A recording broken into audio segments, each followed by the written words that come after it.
Welcome everyone to Behavior Code. This is a very exciting episode. I have with us Troy Olvera, who's the most recent messenger. That's right. He put down $25,000 for a 3-day training with Arash Dibazar in San Jose, California. We're going to talk about his experience and talk about some of the lessons learned, transformations, and myself included. I always like throwing in my 2 pennies about, my understandings of what's happening, my transformation, because I get to go to the event and I'm transforming and it's incredible. And we see things from different perspectives. Troy is new into the IMC Nation, but he saw the value immediately and went for it. And that's what Arash looks for, because this is some deep teachings. Anybody knows who Arash Dibazar is, the man with 5 beautiful girlfriends. Everyone knows about it. He's been doing it for decades, and it's methodological. It's strategic. It's not like he has $1 billion, $1 trillion in the fucking bank. It's not like he's super ultra famous Brad Pitt. It's a guy with some wisdom, some communication, and that's what we're going to talk about today. So Troy, before we get started, I just want to check in with you, brother. How's your day going? How are you feeling today? It's been going well. I've been being able to manage my emotions, my mood better. I have like a grip on reality right now. So it's pretty empowering every single day. You know, I decide what I want to do and I get that stuff done. So that's just something I want to help other people do as well, obviously. Yeah.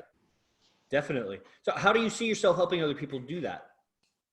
So I've always been, pretty good with talking to people, like expressing myself, but I want other people to be able to do that on purpose. So they go out in their day and they decide prior to starting the day what they want. And then at the end of the day, looking back like, whoa, everything that I wrote down for today happened. And that's what I want people to focus on, because anybody can do this. Is that how you do it? You write down like your tasks for the day and you just get it all done? That's like an old way, honestly, that I used to do it, and it works just because I have it on me and I see it. I'm trying to move away from that right now, but yeah, a calendar is handy, honestly. If you write, like literally write, just make it physical, make it matter, and you're set. Man, I want that kind of discipline. I got my own skills, but I don't really have that skill. I try. I always end up, can you help me? Because I end up, I feel like that old cliche, I bite off more than I can chew. And I end up, my list grows endlessly until I get frustrated with it as I accomplish some tasks. I'm impressed by your list. Like, I don't even know half of your list, but I'm impressed by it. So I thought you had this. I thought you had this discipline. What ends up happening is I make a list of like to-dos, and it ends up, I'm very analytical. I categorize it. I break it. I expand on some, I see little steps to accomplish to get to that one thing that I'm trying to do. And I accomplish as maybe somewhere in the execution, it gets lost because the list ends up growing over days and weeks. I cross some things off, but I end up adding more things than I cross off. And so it grows. And after 6 weeks or 6 months, at some point, I get frustrated with the list, and I take like weeks off from the list, and I end up starting over from scratch. And this has happened like 3 or 4 times. So I suggest getting like a bigger book and then kind of write it as a book, start to finish the book. How do you mean? Like, what do you mean? So I take notes all over the place as well. Like I know a lot of us do. So I got a journal with over 100 pages in it. Yeah. That I'm just going to start, like I'm starting chapter 1, taking my notes like for the day. And I try to keep 2 different journals, one for work and then one for everyday play, like real stuff I want to get done. Wow. And I keep them both, and I just try and write a book from start to finish. There is a book.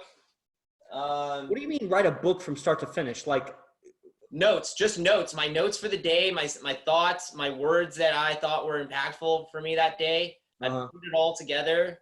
Well, sometimes I get a little distracted and I need to write this note down for a different date, and it doesn't fit in with the story, with the book, but nice. If it's good enough, I'll fix it later. But normally I'm just crossing stuff off that I get done, but also like seeing like what I got done, acknowledging that, and then being, oh, that's cool.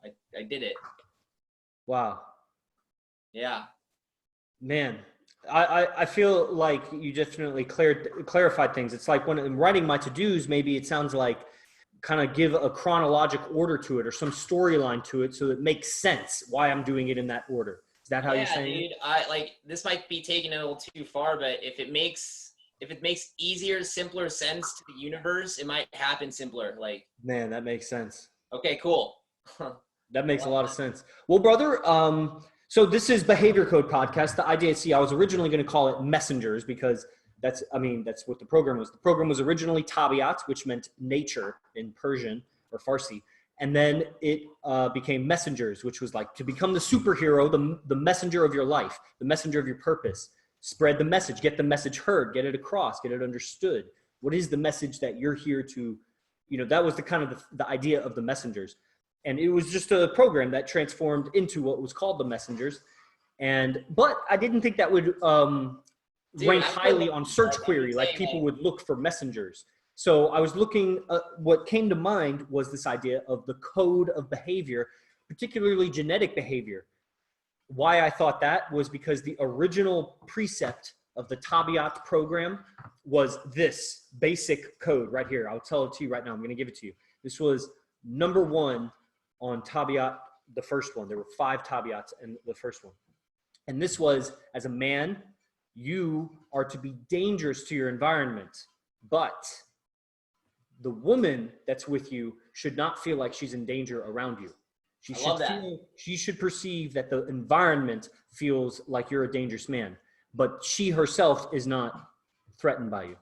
That's a solid way to live. It's exciting to live that way, honestly. Like if you go around and you have that mentality as you're walking, as you're doing your day, it makes you feel a little good, like. Yeah. And the vibe, you're talking about law of attraction stuff there. The vibe, the world reacts to you differently. So that core behavior, that core instinct, the seductive instinct, was kind of the picture I had in my mind when I was naming it the code of behavior, the behavior code. And so we're here at the Behavior Code Podcast and, talking about your training, your experience with Arash Dibazar. Like, would you give us a quick recap on like, what would you, in your autobiography, what would you say right now with your experience with Arash Dibazar? It's kind of like a dream, like in reality to me, because these are things I think are like the things that we have in common are just like too good to be true. Like the first time I talked to you on the phone, we had a conversation for like 30 minutes to an hour, like first time I ever spoke to you. So yeah, I remember where I was and what was happening. Yeah, it was cool. It was like we left in our little bubble for a little bit, and then seriously, it was cool. And I just want all my days to be like that, honestly. Like starting Bikram, that's a practice I just started this week. I'm on like my 7th class. Yeah. Could you adjust the camera so that you're more center and you're bigger in it? Handsome guy, I want you to take up more of the camera. Yeah. All right. All right, man. You were saying your Bikram practice and having that vibe throughout your day. Yeah, so I want to let everyone around me know that I'm capable of anything. And when I say that, it's like when I go to the office, like everyone else is going to be there 9 to 5, but Troy, like if he wants to go an hour early to go to yoga, he's going to go. And it's just like, I don't know how, I don't like physically like, write it down on my calendar so everybody sees it, but that's kind of how I handle my day. I write things down, and then if I feel like I need something, I'll pay attention to that, put that number 1. I don't like splitting my attention between 2 things. I don't like thinking of things I have to do and then thinking like I should be in this office because it looks good to other people. Sure. So I just dip, I do it, come back if I can, and I don't worry about it if I don't. Because so would you go back to the part about what's your chronology? What's your sequence of experience with Arash Dibazar from beginning up until present? So the first experience was meeting him in Messengers. Nice. We've ran into each other before because we're both from San Jose. Yeah, because that's how you knew about him. Yeah, but I think someone's knocking. I'll be right back. Hold on. Be right back. Yeah. Danielle, do you have any questions to add or anything you're curious about what I've said? I'm curious who Arash Dibazar is. Yeah, this is my teacher. If you go down my feed, you'll see a couple pictures I have with this guy that has like head tattoos and bald. You know, he's Persian looking, so he's kind of darker skin, big nose. And sort of, you know, yoga though, what is yoga? That's where, you know what I'm saying? I thought I knew what yoga was. I was so bendy and handstandy, and I went to San Jose. Man, I was coaching with one of his guys, one of his coaches. And it was, I don't know if I ever told you the story, Troy, but I was coaching with the guy. His name was Malachi. And so I'm training with this guy, and it's like deep esoteric, like symbols and things, just mind-blowing stuff. But like at the same time, it just felt like I was expanding my imagination, if that makes sense. Like I was in a PhD, I already had a master's degree, and I was like halfway through. I was 3 years into it or something.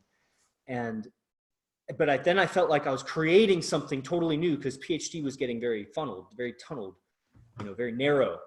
And so I enjoyed it. But one day, this guy, Arash Dibazar, he comes in and out of the room because they worked in like the same office. And he was talking about his text that he was sending to this girl and the way he was describing the text. And he was like reading off what it's being said. And I was thinking, I would have never thought to said that.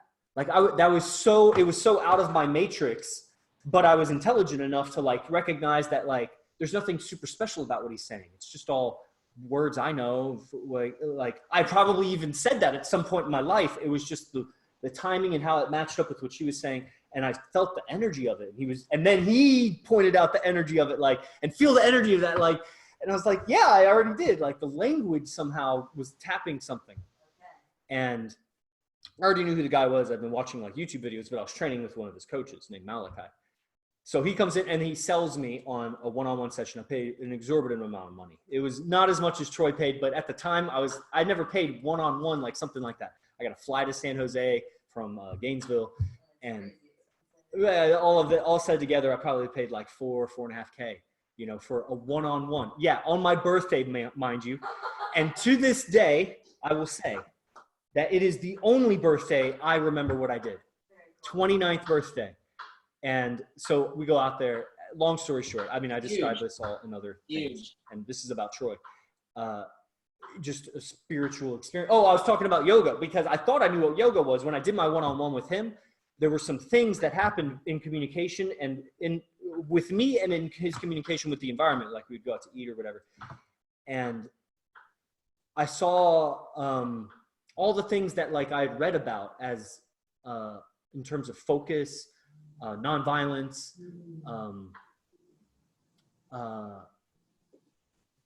just made more sense. This is a guy that could communicate. It's like if you meet a guy that can actually do yoga, it's different than like watching a video of somebody that does yoga. That may not even make sense. There are a lot of people that are bendy, but when you're around them, I don't want to go into that. This is about Troy. Anyway, so it redefined what yoga was for me. So is the guy a yogi? That would take going into the definition of what is that, right? And that's a different episode. So Troy, yeah, so you met him a few years earlier or a couple years earlier. Yeah. You had a phone conversation with me for an hour that felt really good. Then you came to Messengers, which was a 3-day training in San Jose. Yeah. Okay. So what you were saying made perfect sense to me about Arash's vibe. Yeah. When I first met him, you know, it's maybe the one person. I'm in San Jose. There's a million people, and the one person I run into is him. That was a couple of years ago. Yeah. Then we started texting a little bit, and he invited me to Santana Row. Yeah. Like just to hang out with him. Down there where there's like pubs and venues, really high-end place, Santana Yeah, Row. and I think it was during the Conor McGregor fight, so I had a couple friends over, like I usually did that year. Like every day they would come over. Yeah. It was fun. And like fun for me at that point, you know, I was just like, okay, this is cool. Yeah. But yeah, so I didn't go out. I just, you know, stayed in, and then the next day I kind of regretted it, honestly. But oh yeah. But you know, fast forward 2 years later, like I laid down that much money just to, you know, because he wouldn't really reply as fast. Why did you regret it? I regret not going the first time for free, you know, just to hang out and see it. Like, so I would have been doing this sooner. Yeah. Well, there is the difference, right? There's a whole teachings when you just hang out with them sometimes. Right. I think it was okay. I wasn't in the mindset that year. 23. Totally. Man, but sometimes the seed has to plant and then it blossoms. That's what happened. Yes. That's exactly what happened. Exactly. Because I know that feeling. Because the first time I watched an Arash Dibazar video, I thought it was cool, but it was like, I went another way, actually. I went to Neil Strauss, which was this other guy. And, but then a year later, it just made more sense to me for some reason. Like it planted a seed and then I like came to be able to see the value. What was the value that you saw that made you feel so that you, what was it that you saw that was so special to put down so much survival in exchange for close teachings? Yeah, so it's definitely the communication. Even before I, got a one-on-one and, just spoke to him in person, you being able to talk to me the way you did, you being a student, you really sold it for me. Just your communication was on point. Okay, we'll talk about my communication then. I don't mind. Like, what was it about me in that hour? Because I greatly enjoyed our communication. It was broad. It was everything, but just how specific you spoke, and it was like I was speaking to like another version of myself. So we got along pretty well, and we combined each other's like little universes in that like moment. So we just got on the same page. You asked for a down payment, I sent it, and that's that, Well, so we got on the same page and I asked you for a down payment and that's it. What was the same page? You don't just get on the same page with somebody and say, hey, come to this $25,000 fucking event. Here, put a down payment for it now. And you go like this. I'm not that good at hypnosis. I don't even know I know. But the conversation, I don't know, you might've been using some hypnosis because it was a relaxing conversation. I know nothing about hypnosis except like some ideas about it, but I've never like studied nothing about it. No, it was just like, it was a good conversation that I would have with a friend that I've had for 10 plus years. So I don't know. Well, here, I'll tell you what my mindset around our communication was, because here's what happened from my perspective.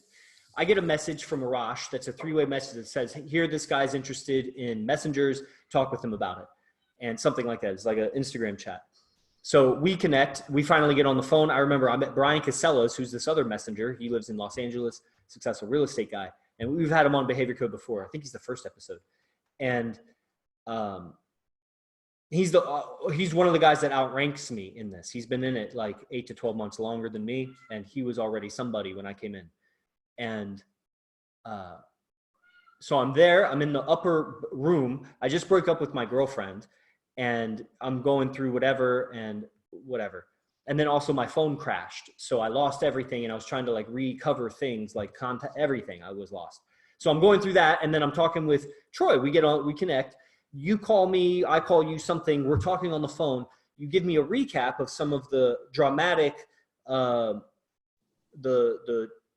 comedy of your life, and, I feel as if I get to know you and it's like my little brother. It's also, there's a little brother aspect, but there's also like very different. For example, you were in a fraternity and I was the athlete that always came up through all of university being critical of fraternities. And I was the jock, it's probably vice versa, how maybe some fraternity people would be critical of jocks. And, so I feel as if it was almost like an alternative universe. Like a younger version of me, alternate universe. And so we get to talking and you want to come to this thing. I thought you were coming to the extension. So I get you to put whatever it is down. You're going to go to these trainings. You're going to get these videos. You're going to come live to the lectures. You can ask questions and it's going to completely change your vibe. And you know who this guy is. It's going to change your vibe in the direction of what he does. It's not going to change your vibe in the sense of you become Elon Musk. It's not going to change your vibe into Muhammad Ali. It's not going to change your vibe into Barack Obama or whatever. It's not going to change. It's going to change your vibe into a warrior seducer. And all of the qualities that would come with that: protective, charming, communicative, internally strong and resourceful. And the whole archive of material you study and the ongoing practice of it, because of course, any awareness of this knows you got to change your entire system, your entire mind It's not just another skill you get, because otherwise it's a thing that you turn on and you turn off. You turn on and you turn off. And when you want to go do it, it becomes like golf to you, and you got to practice your golf. Or it becomes your lifestyle. It's a vibe that is you. And, you know, you come to rank. Is this vibe a good vibe compared to Gary Vee, compared to the fucking whoever, what's the Joe Rogan, compared to anybody? Who are you going to compare? Dana White. Who are you going to compare the vibe to? Hugh Hefner. You know, but more not so exploitive of the girls. Yeah. In fact, not at all exploitive, because they don't talk to guys. They only mentor women, and they interact with him. And so that's what I talked about on the conversation. That's what I recall about it. Does any of that ring a bell with you? I mean, I've heard this before, but I'm hearing it right now, like for the first time, like, but it's all resonating. Like I have similar experiences. So yeah, what part of that do you want me to dive into? Any of it, like whatever you want to go on, because that was like, from my perspective, that was a recap of our initial 1-hour conversation that left such an impression on you that you came to. I was very commending of my lineage, that I learned everything I knew from this on my own for a little bit, but it was intentionally, like I'm turning it on and off, like I don't know what I'm doing, you know. Yes, but it's I remember this. But it's pretty good, and I can't really talk to a lot of people about it because not a lot of people are doing it. Yo, doing what? When you say it, what is it that you're doing? I posted a word. It's like intentionally manipulating my days, my year, you know, like okay. Yeah. That's a way to say it. Intentionally manipulating my days. That's really fucking cool. That's because I had to describe, there's a word for it, like efficacy. It's on my Instagram. Efficacy. It's like, you just look it up. It says like intentionally getting what you want done, something like that. It's the second word on my Instagram. Just look it up. Well, there's efficacy, but what is, you're saying, spell it for me. Let me make sure I got the right word. Yeah, because there's efficacy with the 2 F's, as in Frank. No, this one is, yeah, it is. It's efficacy. That's right. Okay. Yeah, efficacy, the ability to produce a desired or intended result. Yeah. Same thing. Efficacy, desired result. Yes. Yeah, that's what you should be shooting for every single day. So then tell me, what was your desired result with the messengers training? I didn't have one. Oh, actually I did. What I wanted was to be able to do what I do intentionally. Like intentionally, I wanted to be able to do my best, like every day, like not do these waves, not ride a wave. I wanted to be a little stronger and, you know, hold my position when not adversity came by, but just, you know, anything. So I wanted to, you know, just, you know, pick my path. When were you noticing that you were having waves? When in your life did you wave? My emotions, my reaction to those emotions, like I wasn't always as consistent as I was now because I didn't have this like tribe that we have now, this group that everyone's on the same page, they're communicating at the same level, things are coming across easier just because everyone's on the same page. Yeah, so talk about that, the page, because you said that a few times, like we're all on the same page, you and I got on the same page, the messengers and you, when you were there were 4 other guys, me, you, and 4 other guys that were there. What is this page? Describe it to me. What's the page that we got on? So that's just a level of a feeling that you have. It's a higher level than normal.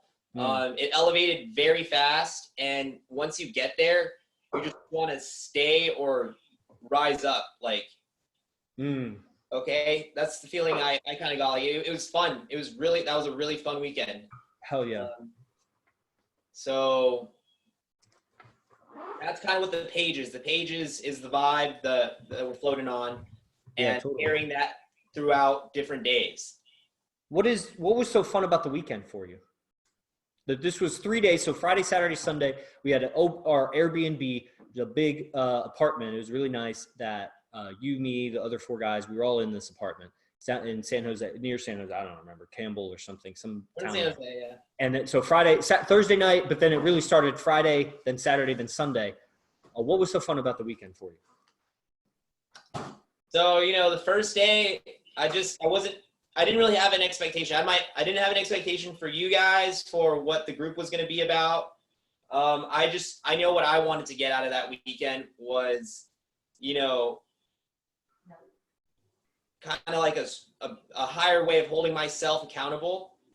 And, that's what I got out of it. I learned a lot of things that you can't just, you can read them a million times, but unless you are there in person and you experience it, it's not going to have the same lasting effect on you that you can, start practicing. So that's where I'm at right now. I just want to keep this and keep it grow.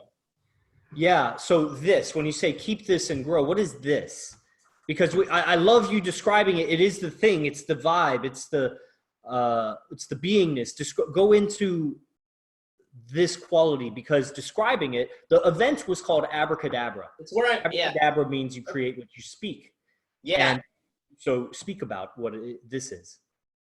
Okay, so this is spelling, essentially. Like that's what it is. It's spelling.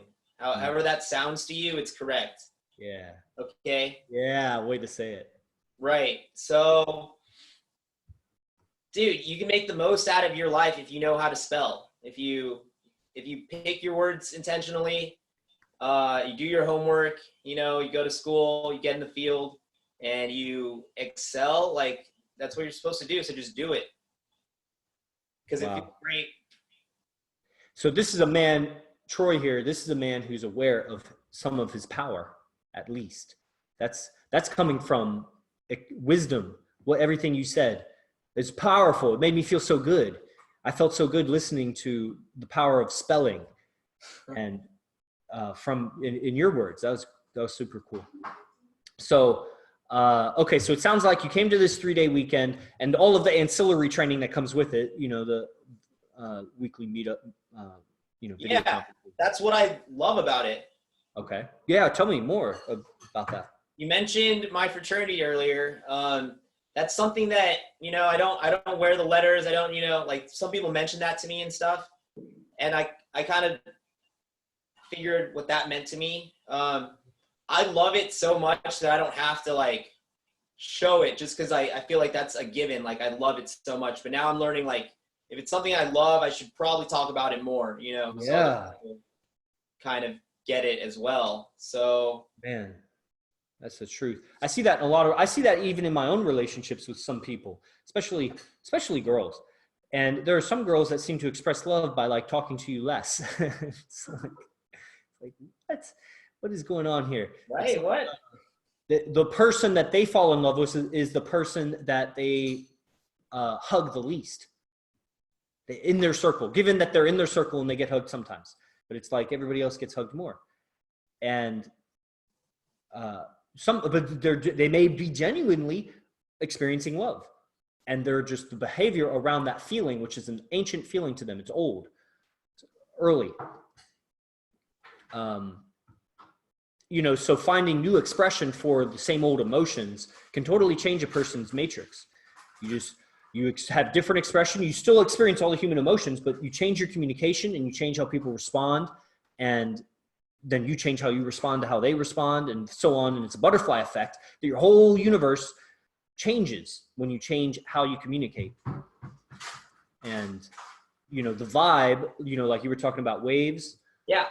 So let's talk about after messengers. So it continues, like you say, the weekly calls are so important to maintaining the vibe and continuing staying connected with the information. And it's not on the same vibe though. It's not on the same page. The calls versus live, it's not on the same page. No. The calls will get you to that page. Yeah. So stay on the calls obviously. Yeah. But it's not the same page. So no. So it's kind of, I think it works out that way, honestly, because after you get back to your life and then you can build yourself back up by next. Yes. By next season. it I don't know if unplugs. that's intentional, but it works out that way. It's how it happens. You unplug from your life, you get rewired and revived. The vibration changes. Then you go back to your life, and your whole world back at your life expects you to be a different vibe.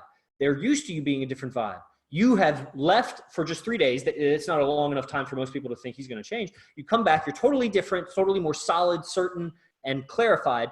And then your world tries to put you in your place, tries to put you back where you were so that they feel comfortable. And some people will come up with you, but you must communicate with them for them to be aware of your vibe change. You communicate your vibe into your environment, and your environment reorganizes around your magnetism. You changed your frequency at this event. And so talk about post-event. The main event, it's a different vibe than the weekly calls. So I learned some new things, and I paid for it. So now I pay attention to the things that I learned to pay attention to. Yeah, like what?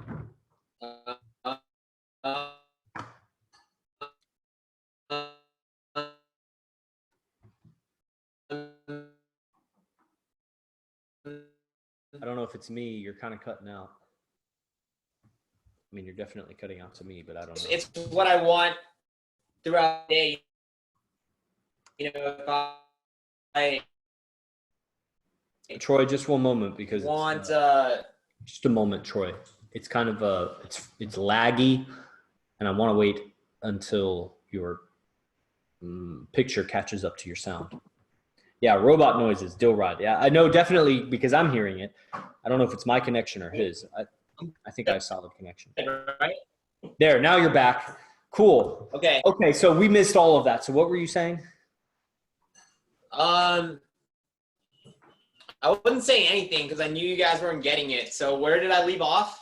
That's what I'm saying. We missed everything you said. When you started, it was already started cutting out. The vibe change. Life after. Life after the vibe change. Yeah. Okay. So 2-3 weeks. So I had my own like little world before going to this thing that I had my goals for 2020.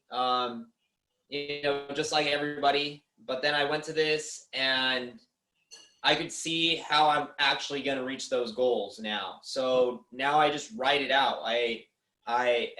You know, some days a different opportunity comes up and I'll just add it to the list, but it's just all one story that I'm like whipping up right now. I'll get it after. Yeah.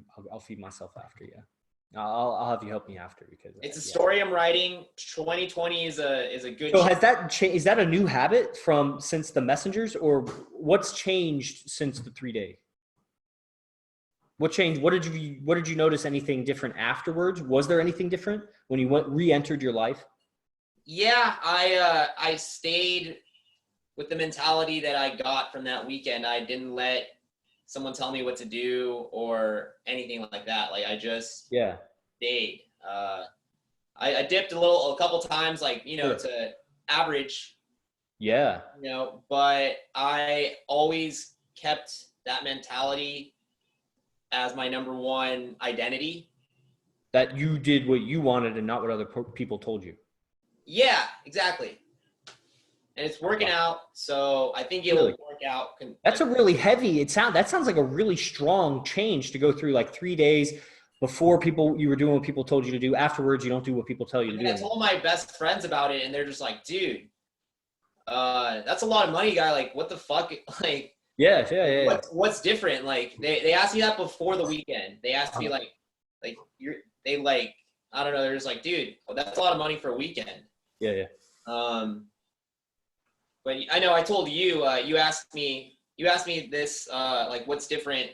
Yeah. Kind of like the last day we were there, and I said like the 10 times effect that I feel I have now, just because I know what to do.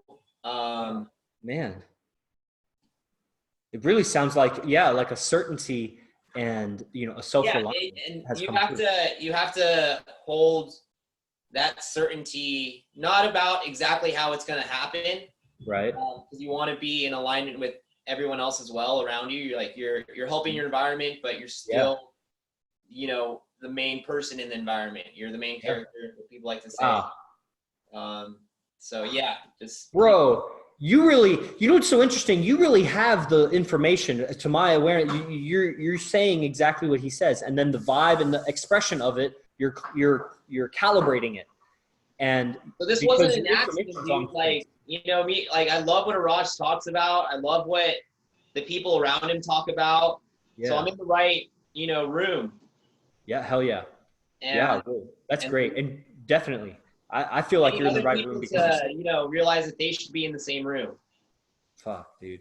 It's really, I'm going to, this is, man, we're going to continue this. We're going to have Troy back again on Messengers. Is there any last final words that you would, anybody, there's like 7 people on Instagram. There was a lot of people on Facebook, 3 people on Facebook. People are going to watch this afterwards on YouTube. What would you say to anybody that was considering a Messengers training, one-on-one training with Arash Dibazar, and the other Messengers come and help out? And it's a $25,000 Very investment. fun. What you want to happen out of that weekend will happen. As I've only been to one, I've been to mine. Yes. And my experience was good. I want to go to someone else's as well, like, because I just want to add to that vibe. It'll be fun. Maybe somebody online will be that person. Right. So if you guys like talk to Yogi Chris about it, like get on board. Wow. Oh man. Thanks, Troy, for being on. This is Troy Olvera, so you can find him on Instagram, Troy Story. Find him on Facebook, Troy Olvera. And when next time we have you on, we'll start to go into what you do professionally. And because your profession, you're gonna wreck it. Cool. You're changing it. You're changing the whole face of the earth. No, see that the suspense. You see the suspense there. So we're gonna have Troy back on, but I need to go because food has to happen. So thank you, Troy, and thanks to all the viewers. And leave a review if you catch us on iTunes, YouTube. Leave a comment. We love to see that. Namaste. Sweet. Later.